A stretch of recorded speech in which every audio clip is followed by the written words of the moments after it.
너 하나님의 사람아. 참 좋잖아요. 이 뒤에 뭐 다른 게 뭐 필요하겠어요. 너 하나님의 사람아. 바울은 영적인 아들 디모데에게 이렇게 불렀어요. 너 하나님의 사람아. 하나님의 사람으로서 마땅히 해야 될 것이 있다라는 거죠.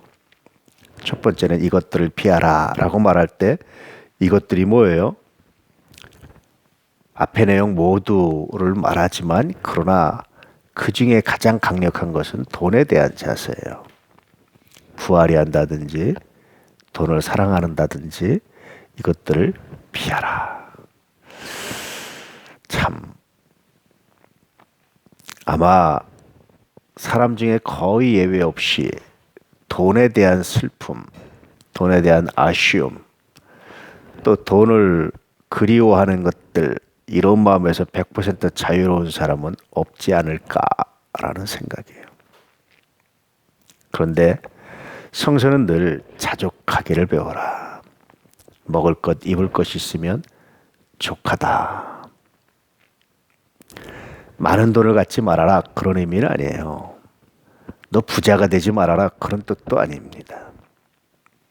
먹을 것, 입을 것 있으면 나머지는 나눌 줄 알아야 그런 뜻입니다.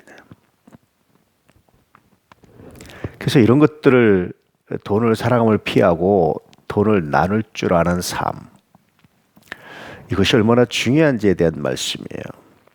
종종 그런 뉴스 나오죠. 시장에서 1,000원짜리 2,000원짜리 그냥 꾸깃돈 모아서 10억 20억 만들어서 어디 기부하는 이야기 나오죠. 여러분 그 사람이 행복해 보이세요? 아니면 부러우세요? 아니면 안 되게 보이세요? 어떻게 하세요? 여러분과 관계 없다고 생각하세요? 재벌이 아니면요.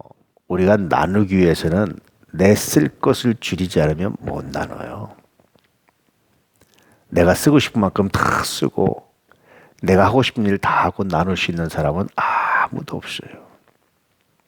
재벌도 사실은 자기 하고 싶은 만큼 못하고 나누는 거예요. 왜냐하면 재벌은 우리가 쓰는 돈의 단위가 달라요.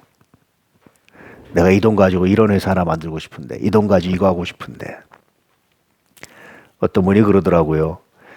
지금은 열심히 다녀서 장로님이 되셨는데 장로님 되기 전에는 교회만 보면 야 저거 하나 팔면 회사 하나 만들 수 있는데 여의도 주목회 저거 한 200억 나가겠다. 저거 팔면 내가 회사 하나 만들 수 있는데 이런 생각하셨대요. 그런데 그렇게 자기가 아껴서 다른 사람을 위해서 약한 사람들에서 나눌 수 있는 것 이것이 얼마나 귀한 삶인지 이 말씀하고 있는 거예요. 너 하나님의 사람아 이것들을 피하고 뒤에 나오는 이야기들 의와 경건과 믿음과 사랑과 인내와 온유를 따르며 믿음의 선한 싸움을 싸우라 라는 것은 결국 나눔에 대한 이야기예요.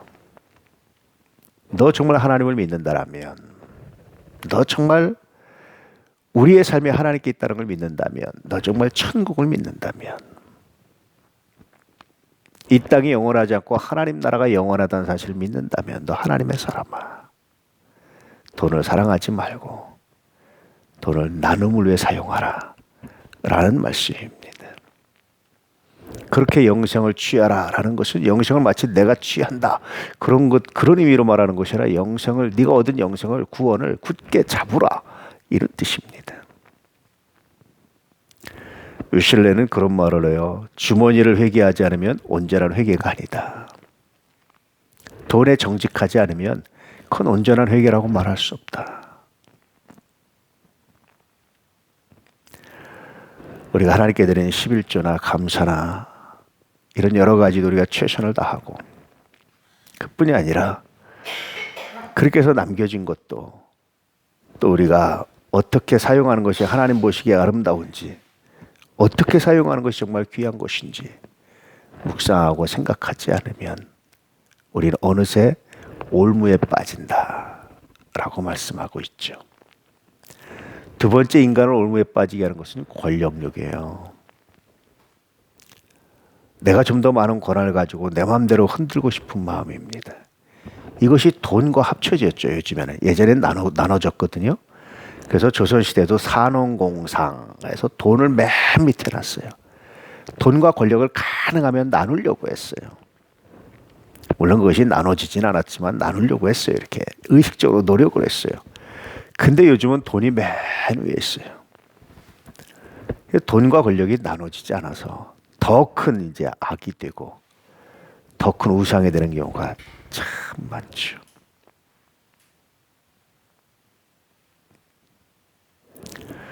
이 권력을 가지고 내 맘대로 하고 내 생각대로 하고 내 뜻대로 하고 나만 옳고 이렇게 하기 시작하면 정말 심각한 문제가 생겨요. 너 하나님의 사람아, 이것들을 좀 피하라.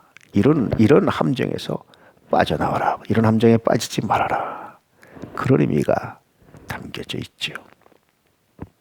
오늘 우리에게 주신 권한이나 우리에게 주신 물질이나 우리에게 주신 능력을 어떻게 선용할 것인가, 이 고민을 하지 않으면 이런 함정에 빠질 수밖에 없다라고 말씀하고 있습니다. 사랑하는 우리 도란 가족들, 오늘도 우리에게 주신 권한을, 우리에게 주신 능력을 어떻게 선용할지 고민하며 기도할 수 있는 은혜가 있기를 축복합니다. 우리 눈에 보이고 우리 귀에 들리는 것은 하나님이 나에게 사명을 주셨다. 어떤 사명입니까? 보이지 않게 채우고 헌신하고 섬길 수 있는 사명을 주셨다.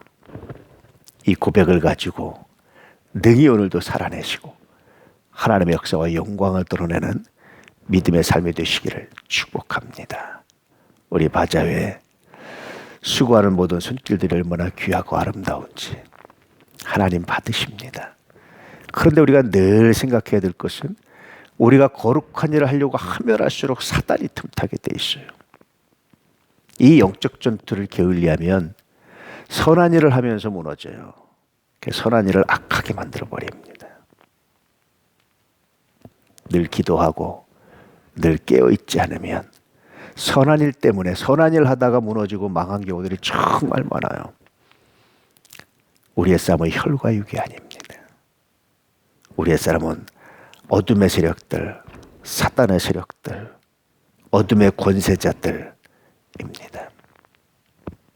은혜 안에서 이 바자회를 통해서도 하나님의 영광이 드러나는 은혜가 있기를 주의 이름으로 축복합니다.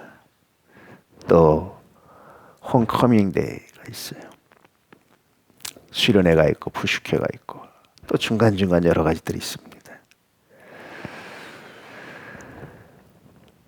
우리 도란 가족들이 푸른 초장과 맑은 시냇물가로 인도받는 이 행사들을 통해서 그런 역사와 열매가 있기를 진실로 축복합니다. 내일이 아닙니다. 그저 어떻게 하면 맡은 자를 중심으로 섬겨서 아름다운 일들을 만들어낼 수 있을까? 이것들이 우리의 고민이고 우리의 기도여야 한다라는 겁니다.